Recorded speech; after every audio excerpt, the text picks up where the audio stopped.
කොහොමද කට්ටියට? ඉතින් මම අද මේ වීඩියෝ එකේදී කතා කරන්න බලාපොරොත්තු වෙන්නේ ගොඩක් නංගිල මලිල මගෙන් අහන ප්‍රශ්නයක් තමයි අයියා අපි A level විභාගයට වැඩ කරනවා නම් A level exam එකේ හොඳ result එකක් දාන්න අපි කොහොමද වැඩ කරන්න පටන් ගන්න ඕනේ කියන එක ගැන. ඉතින් නංගිය මල්ලියේ ප්‍රධානම දේ තමයි අද ඉඳලා වැඩ පටන් ගන්න. ඒකට සුබ මොහොතක් යනකම් මාසේ පළවෙනිදාවක් යනකම් බලාගෙන ඉන්න එපා. අද ඉඳලා වැඩ කරොත් ඔයාට හොඳ result එකකට යන තව දින ගාණක් වැඩිපුර හම්බ වෙනවා.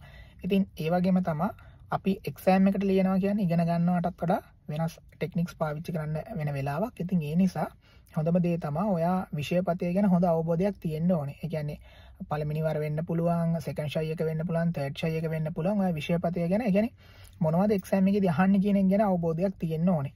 එතකොට ඔයා සිලබස් එකේ කරුණු කාරණා හරියට දැනගෙන තියෙන්න ඕනේ පේපර් එකට ලියන්න කලින්. ඒ හින්දා ඔයා පළවෙනියටම කරන්න ඕනේ කොළ 3ක් ගන්න.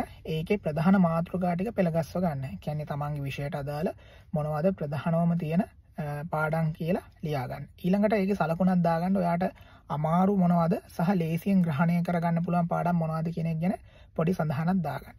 ඊට පස්සේ කරන්න ඕන දේ තමයි ඔයගලන්ට පාස් පේපර්ස් බලලා තියෙනවනේ. දැන් සෙකන්ඩ් ෂයි තර්ඩ් ෂයි කරනවනම් පාස් පේපර්ස් ගැන පොඩි අවබෝධයක් තියෙනවනේ.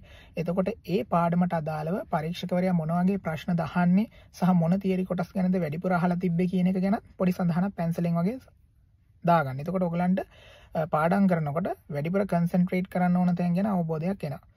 ඊළඟ දේ තමයි හොඳ ටයිම් ටේබල් එකක් හදාගන්න ඕනේ. මේ ටයිම් ටේබල් එක හදනකොට මම නම් කැමති එක විෂයක් ඉවර කරලා අනිත් විෂයට යනවට වඩා මේ මික්ස් කර කර ඒ කියන්නේ කවදාවත් අපි එතකොට සබ්ජෙක්ට් එකකින් අයින් වෙන්නේ නැහැ. හැමදාම ටච් එකේ ඉන්නවා.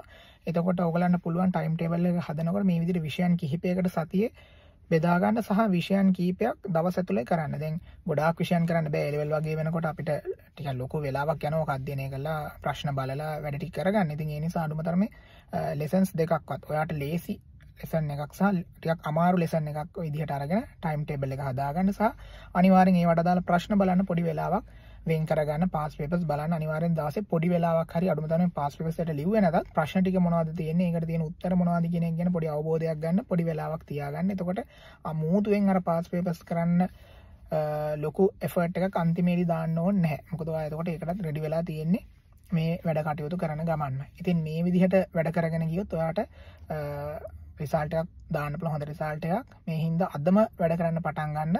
මේ වගේ වීඩියෝස් බලන්න කැමති නම් මතක ඇතුව channel එක subscribe කරන්න. ඒ වගේම යාළුවෙක්ටත් මේ වීඩියෝ එක share කරන්න අමතක කරන්න එපා.